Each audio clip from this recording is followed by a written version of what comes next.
So we started from what is Six Sigma, and then we went into common Six Sigma principles. Organizations can impact their Sigma level by integrating core principles from Six Sigma methodology into leadership style, process management, and improvement in endeavors. So we have also covered this Six Sigma common principles. Now, customer-focused improvement is what we had covered last time.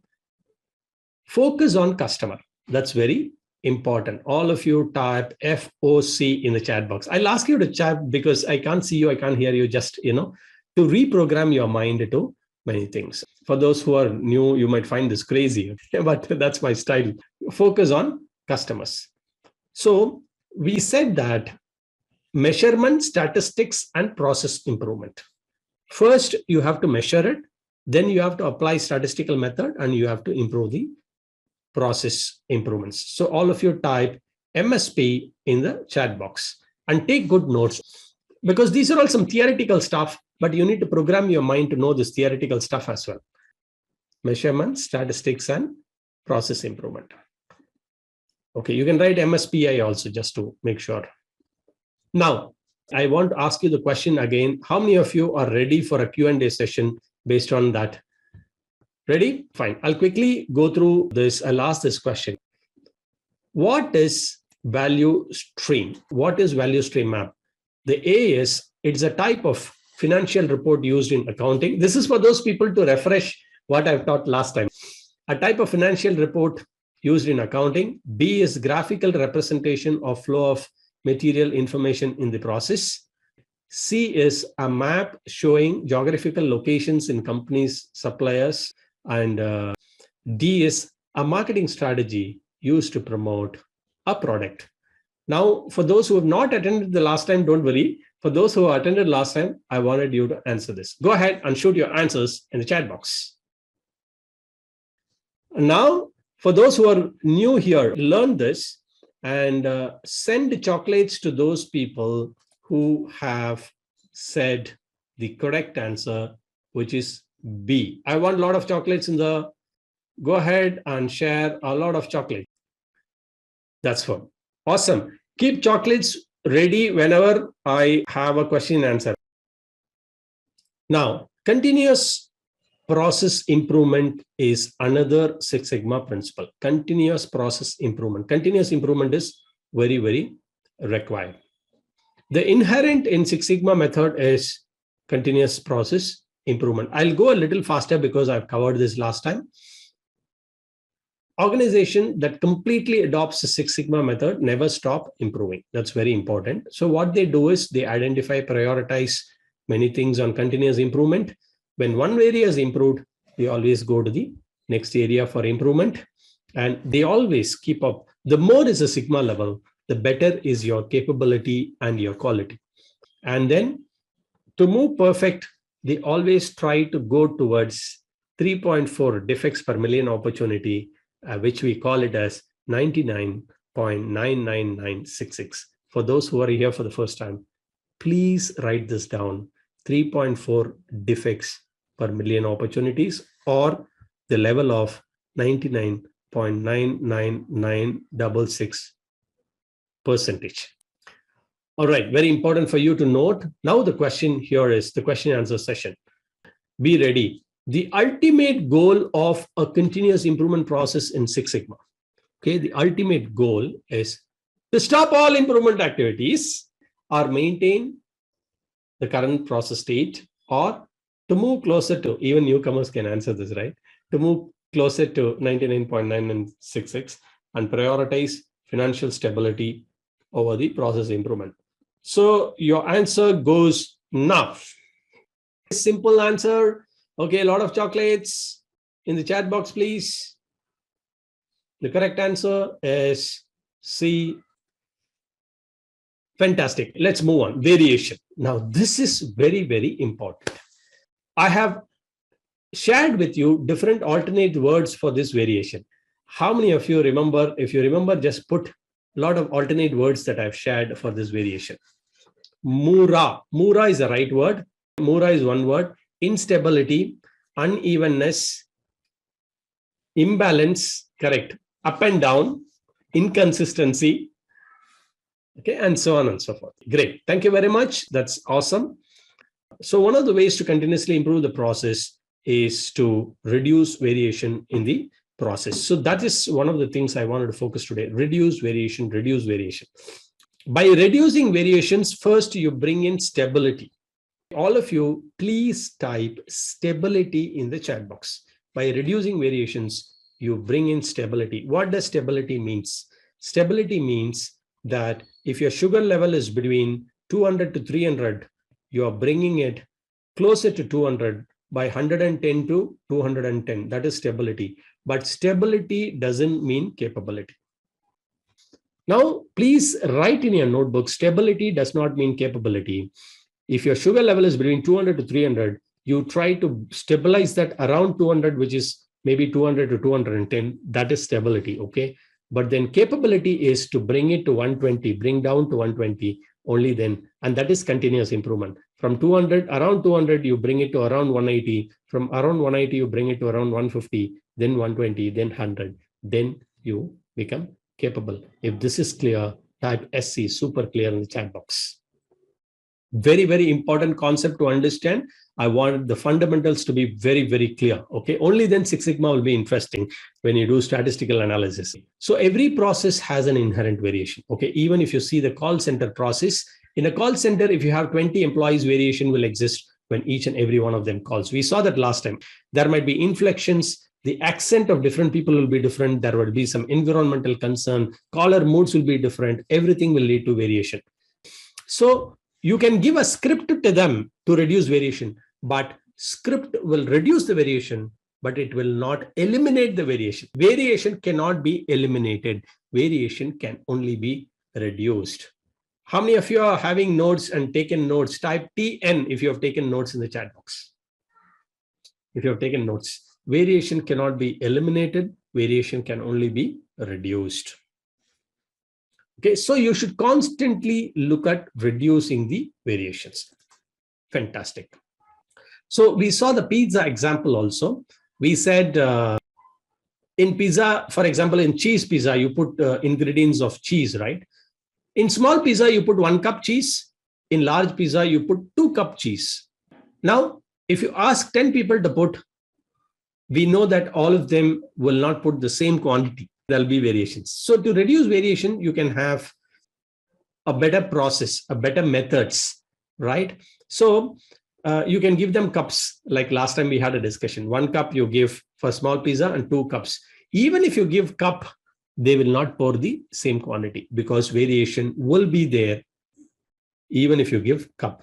We also said some might scoop it, some might not scoop it, some might have it as a mound around the rim. And so you can reduce the variation by giving them a spoon or a spatula so that you can scrap it, but still variation cannot be eliminated. It can be reduced because there might be some air pockets, etc., etc. So the point I'm trying to show here is with simple example is variation can be reduced. If you feel variation can be reduced, type CBR in the chat box. Variation can be reduced and it should be reduced and it must be reduced. This is the concept I wanted to drive. Now removing waste. Now there are a lot of waste in the system. All of you type downtime in the chat box, DOWNTIME in the chat box, downtime. Please take good notes, make a note of it. I'm going to ask a quiz question in this. D as in, let me explain to you. There are a lot of waste in the system. D as in defects. Please write it in your notebook. O as in overproduction. W is waiting, which is a waste. N as in non-utilization of resources, which is a waste. T as in excess transportation. They'll ask me, without transportation, how will you move? But how much of transportation is required? That's a question we need to ask. Excess transportation is waste. Inventory. Inventory is required, but how much of inventory? Excess inventory is what we are talking about. Motion is a waste. Unwanted motion. E, extra processing is a waste.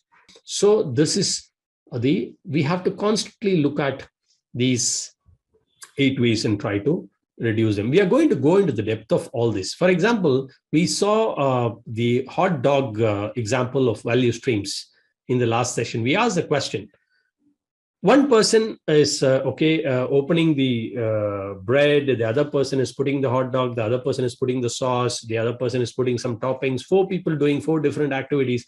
The question here is, I'm not going to read all this. The question here is, should 4 people do 4 different things or one person do all the other things? If you look at a particular activity could be completed in 2 different ways. 4 persons doing 4 different activities and one person doing all the activities.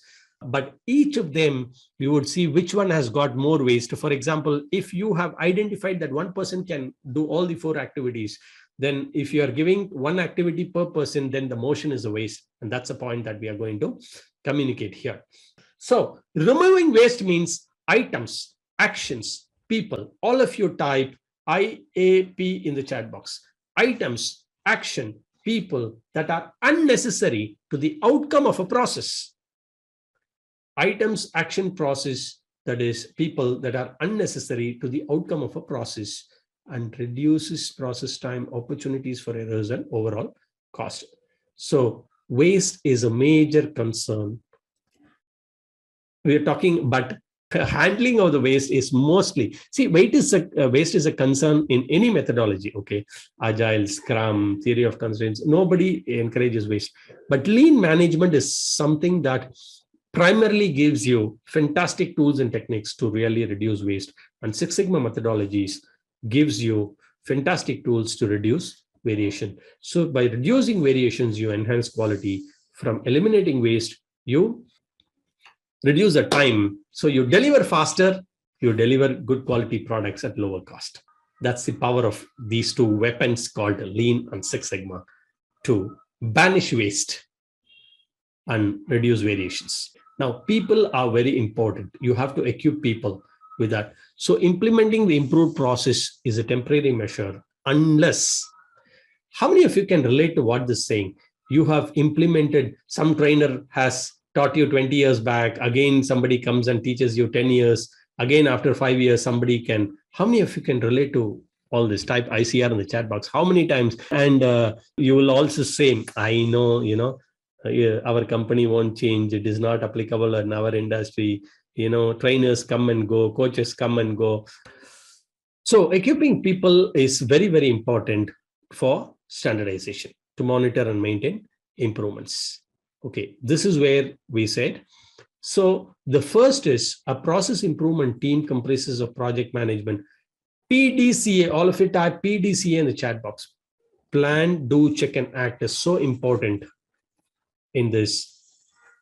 Whenever you have to improve a particular process, you adopt this cycle. This is where we actually, I think, ended up last session. And then once you do the improvement, in order to sustain, you need to follow those standards, implement as per standards, verify whether the standards are being followed or not, and do the adjustments and act accordingly to make sure that the standards are followed. So question and session. How many of you are ready for question and session? Type ready in the chat box. Ready? Fantastic. The question: what is the 2-pronged approach commonly used in most organizations for process improvement that we had described? Implementing improvements without employee involvement, assigning process improvement to external consultants, involving employees in both planning and monitoring of process improvements, and relying solely on project management and methodology for experts improvement. Simple question. I asked the question immediately just to make sure that you recall what you have learned a couple of minutes back. So the correct answer is great. For those who typed C, send chocolates. Good. Thank you very much. Now, very important point is also we need to control the process. See, we are going now into the principles of this Six Sigma process. Now we need to control the process. Now check this out. Often Six Sigma improvements address processes that are out of control. Earlier, initially, you have the challenge that process is not under control. and you take a Six Sigma project and ensure that you bring process under control. So out of control process, when you mean out of control process, it still meets some statistical requirement. I'll help you understand the statement a little later. Okay. The process decides what type of control it is in, because the control limits are decided by the process. In what limit is it capable of performing? That is something I'm going to explain at a later stage. But the goal of the improvement, what is the goal of the improvement, is to bring the process back to the state of control. Now, after improvements are implemented, measurements, statistics, and other Sigma tools are used to ensure process remains under control. Part of any continuous improvement to make sure these controls are in place. And all the employees who are hands-on with the process know how to use these controls. Or in summary, after you do the improvements, you put some control methods. I'm going to explain this deeper in the control phase. But what I'm trying to say is employees have to be trained to make sure that they use these control methods. They are trained on these control methods. They learn these control methods to make sure they sustain the process. Now, question answer is the primary objective. What is the primary objective of Six Sigma improvements when addressing out of control process that we discussed in the above passage? To maintain the process in their out of control state, to eliminate any need for statistical requirements, to bring back process back to the state of statistical control, to completely replace employees with automated control. So the correct answer is very simple. I'm just trying to show this. Okay, this is an attention test. Great. So the correct answer is C, and I want you to be ready with chocolates. Send some chocolates, please.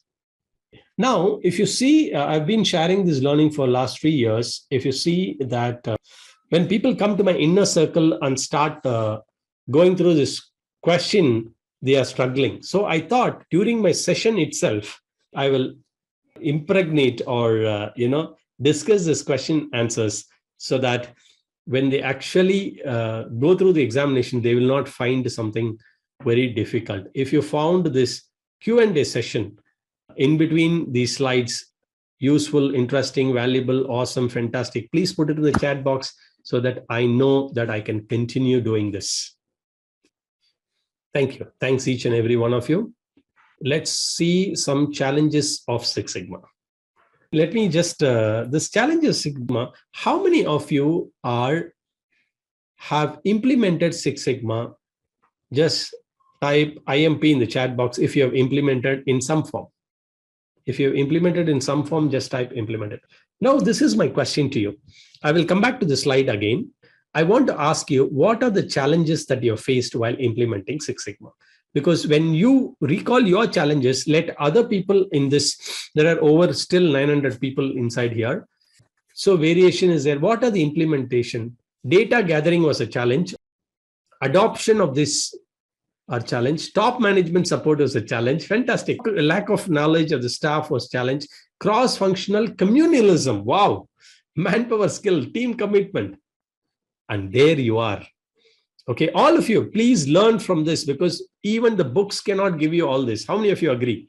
Whatever that people have put here, even the books cannot specify everything. Only this power of practical sharing of this knowledge. This all practical that people have found. These are all the challenges. Fantastic. Thank you very much for sharing. And let me go back to the screen and share with you the challenges of Six Sigma. Of course, any journey, continuous improvement journey, it has got its own challenges. It is often viewed as an expensive or unnecessary requirement. How many of you can relate to this? Type ICR in the chat box. They'll say, oh, this is very expensive thing to do. And people will say, oh, this is already okay. Nothing is going to happen. This is all not useful. You can relate to this? Yeah. Great. Fantastic. Now, if you see here, this is one, somebody asked, is there a reference material that, reference material I'll be sharing, Anita Sanjay.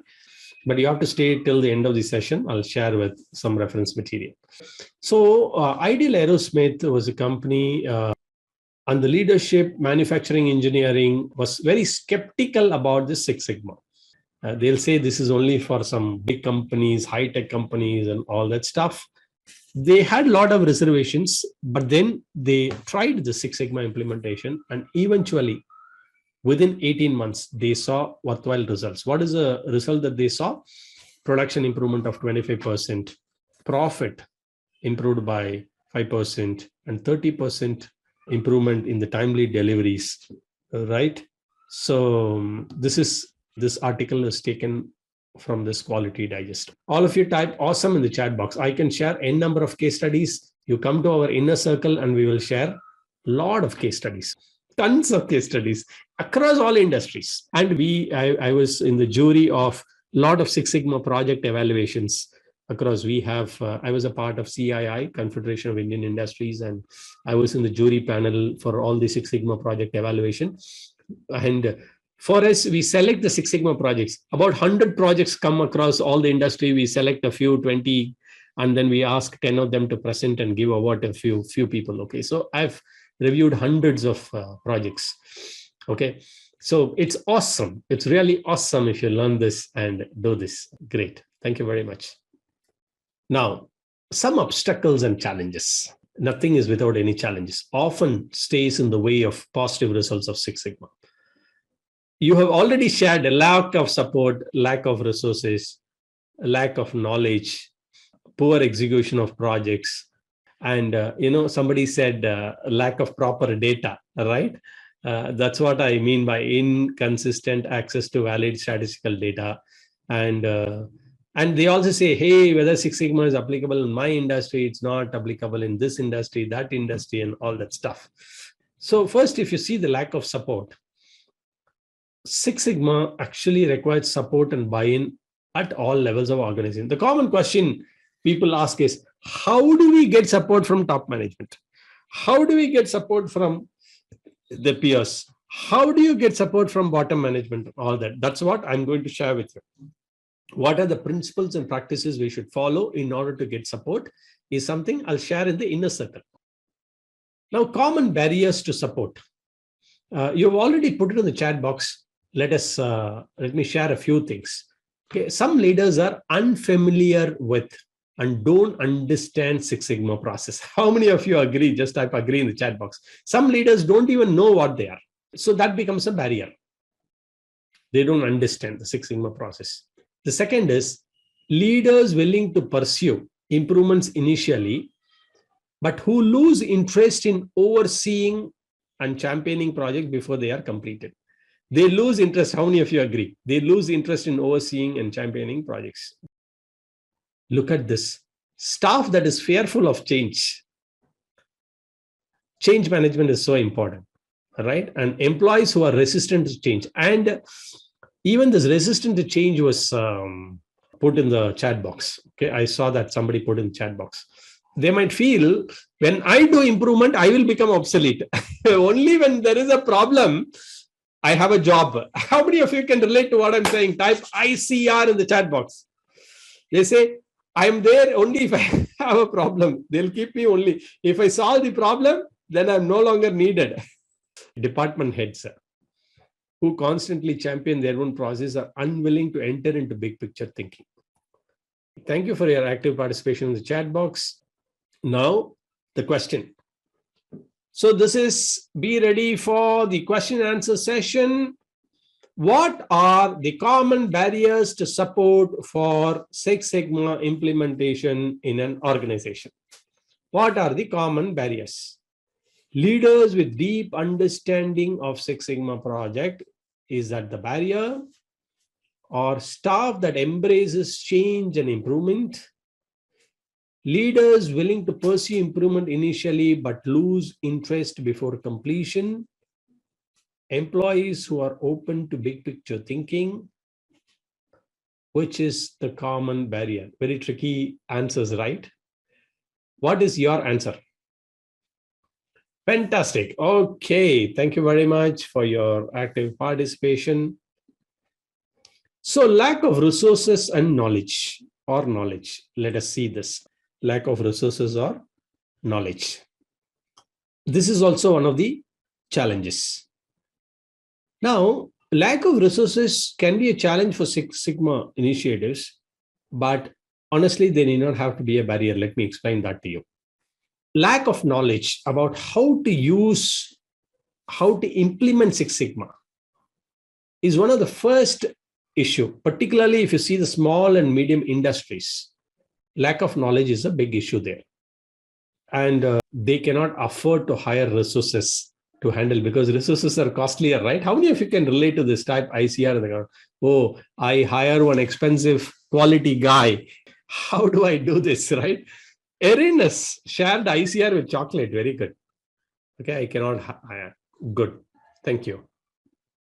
And the availability of resources in Six Sigma training makes it increasingly possible for organization to use some of the tools without expert. There are a lot of resources in Six Sigma. Like, even honestly, a lot of people have written to me, lot of mails thanking me, sending me flowers they are asked my address to send me flowers, bouquets, and telling me, I've attended your session at least once in a week. I'm able to sit for 1 hour and learn this valuable stuff. I'm a small businessman. I wanted to learn this, and it's so interesting. I requested my people also to learn this, and we are finding it extremely interesting. Thank you so much. And I mean, that makes my day, that makes my week, that makes my life.